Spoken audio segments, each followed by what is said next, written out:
Today आज हम start करेंगे लॉ ऑफ केमिकल कॉम्बिनेशन। कल हमने पढ़ा था empirical formula and limiting reagent, ठीक है। तो आज हम स्टार्ट करेंगे लॉज ऑफ केमिकल कॉम्बिनेशन। तो कैसे डिराइव हुआ है ये? The compounds are formed from elements से ये डिराइव हुआ है, ठीक है। तो बेसिकली हमारे पास चार लॉज हैं, आज फील करेंगे। द फर्स्ट वन इज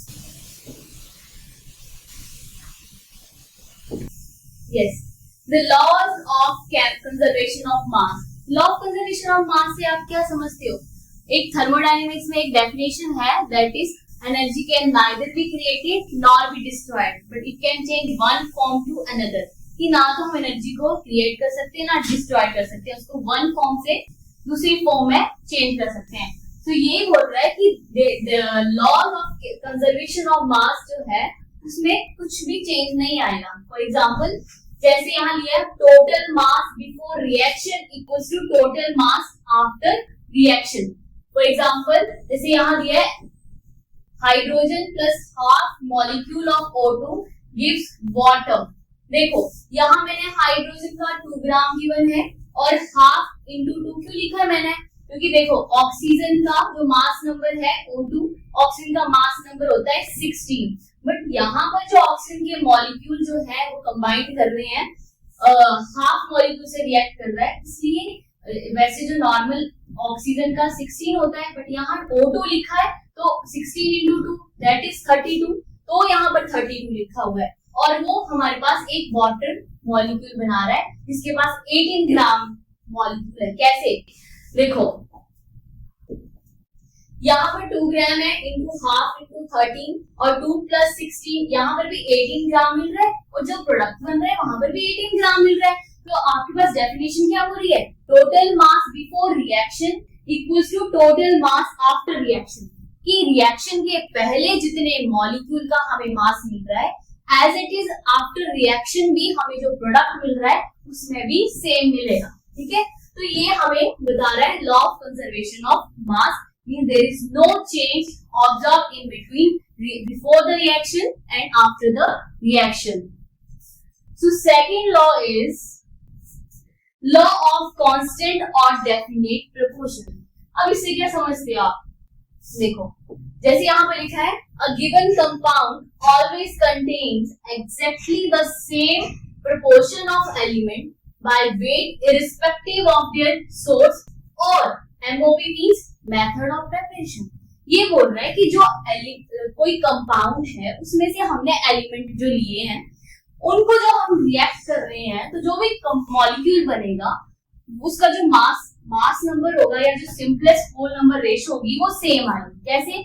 जैसे मैं वाटर के एग्जांपल ले रही, मैंने पानी चाहे कुएं से लिया, चाहे मैंने बिस्लेरी वाटर से लिया, चाहे मैंने ड्रिंकिंग वाटर वो नल का लिया, ठीक है। तो उसमें जो उसका जो मास आएगा, जो सिंपलेस्ट होल नंबर रेशियो आएगी वो सेम आएगी, उसमें कोई चेंज नहीं आएगा।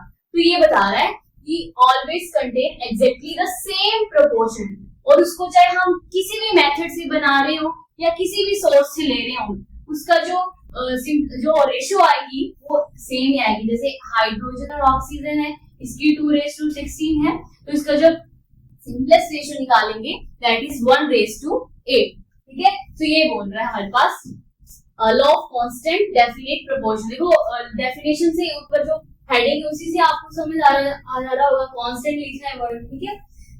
थर्ड वन इज, एक सेकेंड,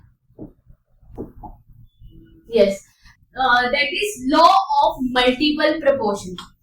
अब ये क्या बोल रहा है? Law of multiple proportion, when one element combines with the other element to form two और, देखो पहले इतना तोड़ के पढ़ना है, ऐसे नहीं रटना नहीं है, डेफिनेशन को तोड़ के पढ़ना है। कैसे? जब एक एलिमेंट किसी दूसरे एलिमेंट से कंबाइन कर रहा है तो वो 2 और मोर डिफरेंट एलिमेंट बना रहा है, कंपाउंड बना रहा है। तो कैसे? देखो मैंने यहाँ एग्जांपल लिए कार्बन प्लस ऑक्सीजन, तो इसके हमारे पास 2 सोर्सेज बन सकते हैं। The first one is CO बना सकता है ये, या तो ये CO2 बना सकता है, ठीक है। तो देखो एलिमेंट तो हमारे पास 2 ही है लेकिन उसके 2 डिफरेंट कंपाउंड बन जा रहे हैं। एक बन रहा है carbon monoxide and the second one is carbon dioxide. तो ये बोल रहा है डेफिनेशन में कि when one element combines with other element to form two or more, देखो शब्दों पे जाओ, two or more different compound and the mass of, अब इतना इतना इतना उतना हो गया हमारे पास। नेक्स्ट है, अब देखो यहाँ कार्बन है और इधर भी कार्बन है, देखो यहाँ कार्बन कार्बन आ रहा है ना, तो इन दोनों का मास क्या है, इसका भी 12 ग्राम है और इसका भी 12 ग्राम है। तो जिस कंपाउंड में जो जिस एलिमेंट का मास नंबर सेम आएगा उसको मैं क्या करूंगी, कांस्टेंट यानी कि फिक्स्ड कर दूंगी, उसको मैं क्या करूंगी, फिक्स कर दूंगी। और जो रिमेनिंग बच रहा है हमारे पास, जैसे यहाँ ऑक्सीजन 1 है तो 16 है, यहाँ O2 है तो 32 आ रहा है हमारे पास 6, और इसकी सिंपलेस्ट रेशियो क्या है, 1:8। तो ये बोल रहा है कि जिसका फिक्स आ जाएगा उसको हम कांस्टेंट कर देंगे, और जो लास्ट वाला जो भी होगा कंपाउंड रिमेनिंग जो बच जाएगा उसकी हम उसकी जो वैल्यू होगी वो हमें सिंपलेस्ट रेशियो में मिल जाएगी। ठीक है, तो ये बता रहा है। तो आज हमने पढ़ा 3 लॉ पढ़े, that is the first one is a law of conservation of mass and the law of definite proportion, and the last one is law of multiple proportion. तो अगर आपको ये मेरा लेक्चर अच्छा लगा हो तो हमारे चैनल को like as well as share and subscribe करिए। Thank you.